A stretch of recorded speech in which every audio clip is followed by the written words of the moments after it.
जब नंद बाबा बहुत देर तक नहीं आए तो सबने जाके ठाकुर जी से कही, तो ठाकुर जी गए और ठाकुर जी ने यमुना जी में प्रवेश करके गंधर्व लोक में जाकर के नंद बाबा को वहां से छुड़ाया और वापस लेकर के आए।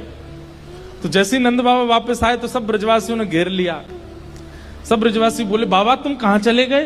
रात में गए, अब निकल के आए हो। मधुमंगल श्रीदाम बोले, बाबा हमें तो यूं बताओ, इतनी देर तुमने सांस कैसे ली भीतर? तुम चले कहां गए? बाबा बोले, भैया 2 देवता मुझे पकड़ के ले गए, मैंने देव काल में स्नान कर लियो। बोले फिर? बोले कछु ना, बड़े बड़े महल बने, बड़े बड़े लंबे चौड़े देवता ऐसे सुंदर कि देखते रह जाओ। मैंने इंद्र को दर्शन किया, मैंने सबरे देवता देखे वहां पे। और फिर बाबा फिर का भयो? बोले इतने में ही लाला आयो, और जैसे ही लाला आयो, लाला के आते सब या को प्रणाम करने लगे, सब या के चरणन में नतमस्तक है गए, सब या की बलैया लेने लगे, गंधर्वजन या की आरती करने लगे। और सब ब्रजवासी टेढ़े टेढ़े देख रहे हैं, लाला है या पूज रहे हम बे, या की पूजा कर रहे हो इंद्र हम बे।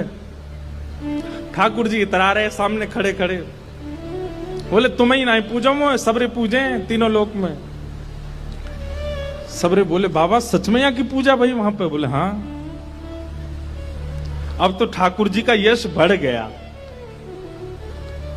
अब तो महाराज निमंत्रण आने लगे घर घर से, लाला हमारे घर भोजन करवे आ जाइयो, हमारे घर सोवे आ जाइयो, हमारे घर शरबत पीवे आ जाइयो, छाछ पीवे। अब ठाकुर जी तो मधुमंगल सीधामा से कह रहे हैं, आज की भाषा में कहें तो अपॉइंटमेंट लेते जाओ कहां कहां जाना है। ठाकुर जी का यश हो गया इतना वृंदावन में कि भैया या तो देवता भी जाने। एक दिन सब ब्रजवासियों ने कही, लाला तू सांची भगवान है, तू सांची बता दे, सौगंध खा के तू सांची भगवान है। ठाकुर जी बोले, अगर मैंने बता दिया कि मैं भगवान हूं तो आप क्या करोगे? पूजोगे मुझे? लाला पूजेंगे तो ना भाई, तो तू भूल जा,